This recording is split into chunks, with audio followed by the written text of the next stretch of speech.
Welcome to this lecture. Today we are going to deal with these topics little quickly but in detailed approach. My name is Gunjan Subedi and as always I'll be guiding you in this topic with practical explanation and examples when necessary. Before starting, let me kindly remind you to subscribe to my Lean University, which is my initiative to deliver free and quality professional education to your screen. In this topic, we will be covering some aspects of Gemba Walk, such as what is Gemba Walk, what is in Gemba Walk, benefits of Gemba Walk, ground rules of Gemba Walk, steps of Gemba Walk, and things to look. We'll first start with Gemba Walk definition. What is Gemba Walk? Gemba Walk is taken from Japanese term Gembatsu, which means the real thing. Gemba Walk, and sometimes also referred as Genba Walk, is a term used to describe personal observation of the walk where the work is happening. And it is also sometimes called the process walk. Gemba covers the 3 keys of the lean leadership: go and see, ask why, and show respect to every member of the organization. The concept was largely popularized by the chairman Fujio Sao of Toyota Motor Corporation. Gemba Walk helps managers see and align vertical thinking with the horizontal flow of the value. Generally, it happens that in an organization, the rules or orders are generally vertical. That means managers look for top for the decision. But then when something is produced or some service is offered, the value flows horizontally, following the different steps of different people involved in the organization. So, Gemba helps to align the vertical thinking of the managers with the horizontal flow of the value.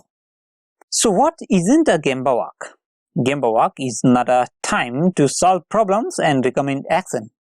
It is just a time for observation and recording. Gemba is not an opportunity to find others' fault.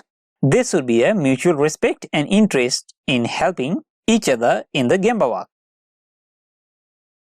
Now there are many benefits of the Gemba Walk. It helps to build a wide knowledge of the current state of business or service. It helps to visualize the root causes of the problems. And it utilizes the subject matter experts and managers to walk in the field and observe things directly. Now there are certain ground rules of the Gemba Walk. The first being the focus on the process and not the people. We should maintain a blame-free environment while doing the Gemba Walk. We should be respectful, empathetic, and always seek to learn. We should regard everyone equally. We should not correct interviewees during the Gemba Walk, and we should not propose a solution during the walk. We should always regard everything related to the process during the Gemba Walk. Now let us see some of the steps of the Gemba Walk, the first being the identification of the purpose of the walk. We should clearly identify for solving what purpose or for solving what problem we are doing the Gemba Walk. Before going to see if there is any problem with certain process, you should be aware of the process in whole in detail. The third step is the select time of observation.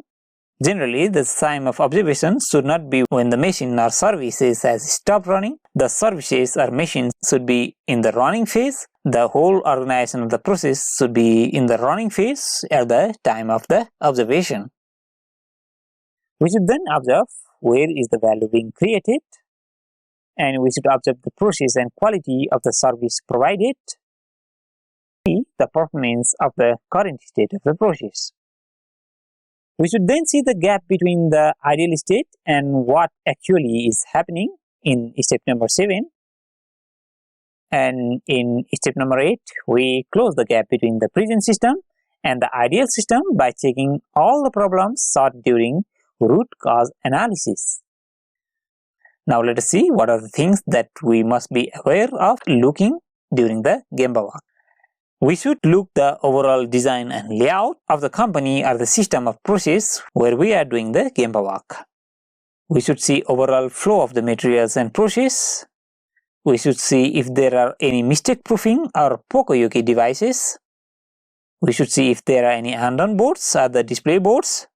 We should see the location of the equipments and materials. We should see the level of knowledge of the employees and level of automation.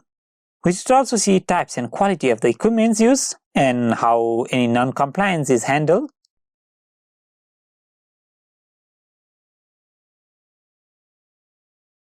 Before ending this lecture, let me remind you to join my Lean University's premium membership and enjoy a total free access for limited time inside my Lean University's online library and get tons of free courses, free books and lecture topics on project management, Lean and Six Sigma, operations and supply chain, productive and preventive maintenance, quality maintenance, data science, industry and sales management, Agile and Scrum, Kaizen or continuous improvement, and much more totally free.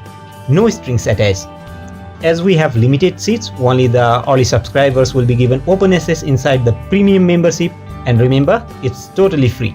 Please subscribe and share the video if you share the common belief that professional education should be accessible to all.